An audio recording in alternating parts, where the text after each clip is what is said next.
welcome to Storyboard. I'm Shubhani Gharat. Joining us in the studio today is a very special guest, Todd Allen, Vice President of Global Marketing, Budweiser. AB InBev, the brewing giant, has accumulated top honors. AB InBev was named Creative Marketer of the Year at both 2022 and the upcoming 2023 Cannes Lions International Festival of Creativity. It was crowned the most effective marketer in the Global FE Index in 2022, and AB InBev occupied first place in Vogue's Creative 100 and Effective 100 in 2022. What a fab past few months has it been for the company that owns brand Budweiser, which in its own right has been visible, live and alive at key marquee properties from FIFA Football World Cup to Super Bowl. Today with us, joining us in the studio, we have Todd, who's going to discuss all of this from accolades and winning strategies, World Cup fallout to managing business pressures. Todd, welcome to CNBC-TV18. Thank you very much for having me. Right at the outset, what brings you to India? Well, as you said, Budweiser, India is a top 5 market for us globally. And very excited to be here to learn more about the culture. It's one of the fastest growing alcohol categories in the world. At Budweiser, we want to inspire people to do big things in life and really recruit, LDA, the next generation of drinkers. And this is the fifth largest recruitment opportunity for us globally. So very excited to be here to learn more and spend time with the team. What are some of the trends that look promising in the country, according to you, Todd? I think the experience economy is one. You mentioned in your opening, where we've done a great job breaking through in culture using the music platform with our BudX, and you can just see such a vibrant, music scene across India, and people really looking for experiences over things. And when that comes to us as a category, offering great products, but then also great experiences across the country is one of the biggest trends that I see in the country. And this is your first visit to the country? First time I've been to India, yes. And if you can share some beer drinking trends like you have visibly noticed in the country. I think, two things. Obviously, the difference between the mild and stronger beer. Budweiser, premium has done a great job. It's the most premium, beer brand in the category. But then we also introduced an innovation back in 2012, which is Budweiser Magnum, which is a stronger beer, and it's done very well with consumers looking for a bit more of a flavorful option. So it's fascinating to see the difference between the mild and strong beer category. Sure. Todd, as I mentioned, AB InBev was recognized the Cannes Lions Marketer of the Year 2 times in a row. It's a big honor for AB InBev. Also, Vogue had you as #1 in both creative and creative effectiveness. FE Index recognized you as the most effective marketer in the world. How much, has Bud attributed to these accolades and success when it comes to marketing strategies globally? Yeah, well, we're very proud and humble of that achievement. It's the first time ever a company's been recognized for 2 years in a row to win Marketer of the Year at the Cannes International Festival of Creativity. I think we set out on a journey, to be honest, back in 2018, where we were really focused on driving organic top-line growth globally. And then we're going to do that by winning through our portfolio of brands and really building powerful brands. And we said to ourselves, we have to become much better at creativity and creative effectiveness. So we set a mission literally in our marketing leadership conference that year annually to say, listen, we want to go out and be the world's best at creative effectiveness. And it's amazing to see that we've accomplished that. And we're really using creativity to solve real consumer problems and business problems for the company to ultimately drive top line growth. That's what we're here for. And then Budweiser, I was excited. It's been a portfolio play across all of our brands, but Budweiser did well. I think we won 8 Lions last year across multiple countries. So we had a great program with Bud WhatsApp Records in Colombia. We had an Unbreakable Courts program with the NBA in Brazil. We had a global program around the Budweiser Energy Collective that performed well. So very proud and humble and looking forward to this year's competition. And what strategy really worked for the brand? Because past 2 years haven't been really easy on most of the companies. So what are the things that you did right according to you?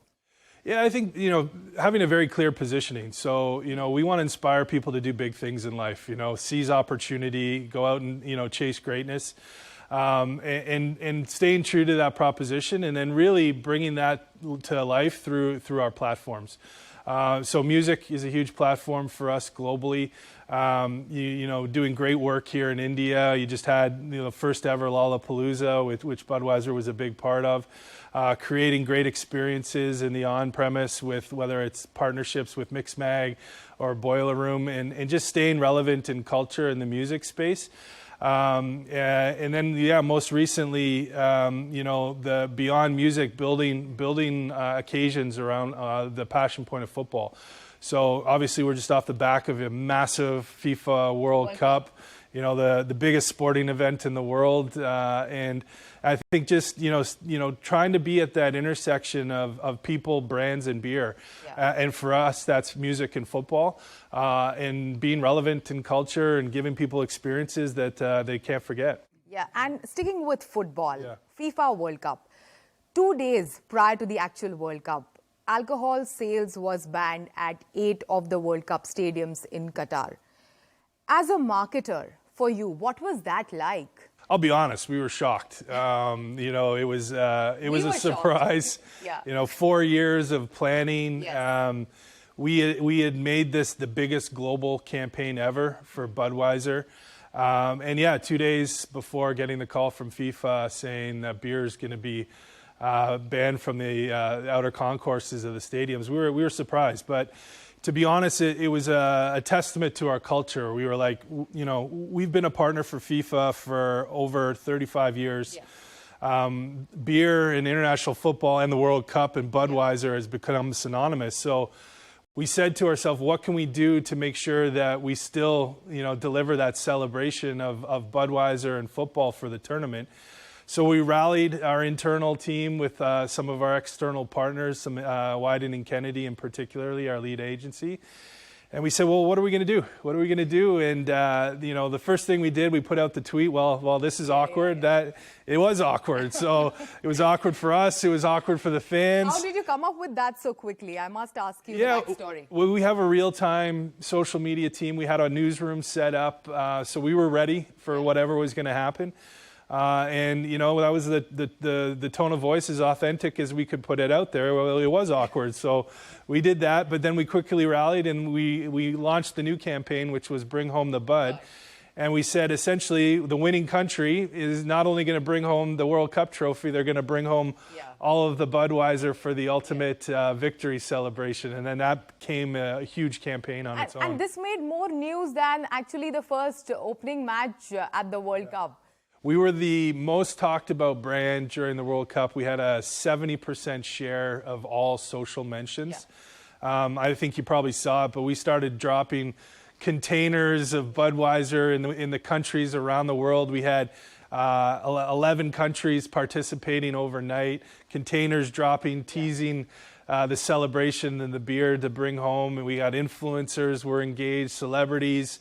We had turned into out-of-home media. We even turned our field boards in all the stadiums in Qatar to bring home the Bud messaging. And it was just a great collaborative effort, and the agility of the company was amazing. Yeah, and you served the Bud Zero at the stadiums, which is a non-alcoholic beer. Yeah. Also, alcoholic beverage was served at certain places in Qatar. But did it really offset the kind of impact that this ban, 2-day prior ban, would have had on your investment in the World Cup? Did it really offset that? Well, Budweiser Zero did very well, obviously, because it was available in the stadium during the matches and in the outer concourse as well. So we did see a pretty big increase in trial and awareness for Budweiser Zero, which was a great initiative. And then, as I mentioned, we also delivered a great experience outside of the stadiums where we could. We had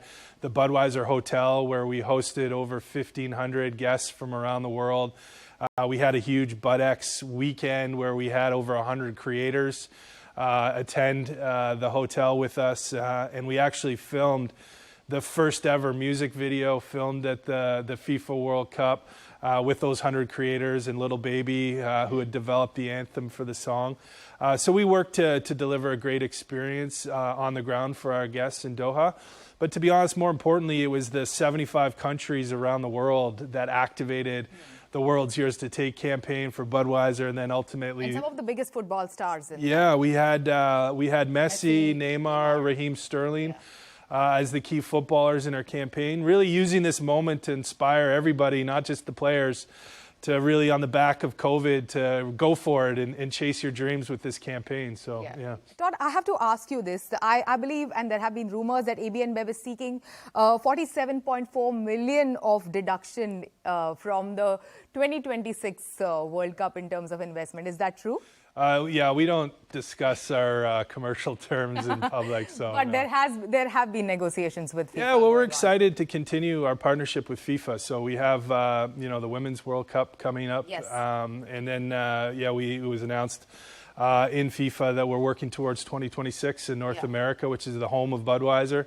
We're excited to continue our partnership with FIFA. But did it hamper your partnership with FIFA, this last-minute change of plans? Yeah, as I mentioned, we were surprised. Were you angry? We were shocked. But we worked together and got to, I think, a good resolution. And then ultimately, as I said, the pivot for us, really, we wanted to make sure Budweiser was still at the forefront of celebrations around the World Cup. And I really believe Bring Home the Bud helped do that.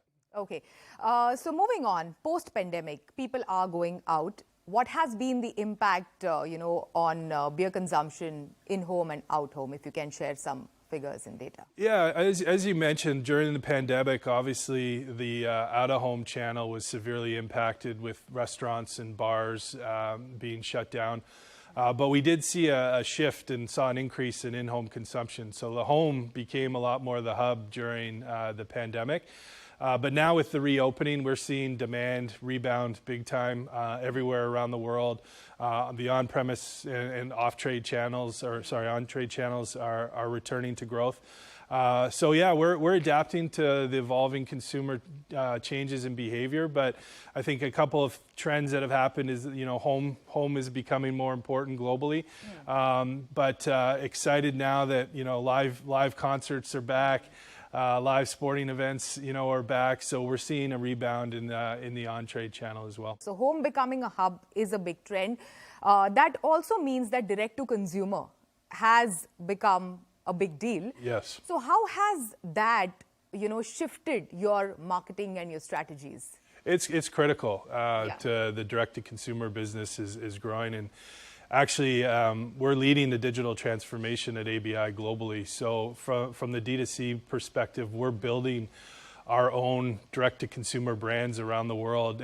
In particular, there's Zed Delivery in Brazil, and we're building a brand called Tada, which operates in other Latin American markets like Mexico, Argentina, Colombia, to name a few. And we're building that business completely integrated into our portfolio. So it's a huge trend that we're seeing.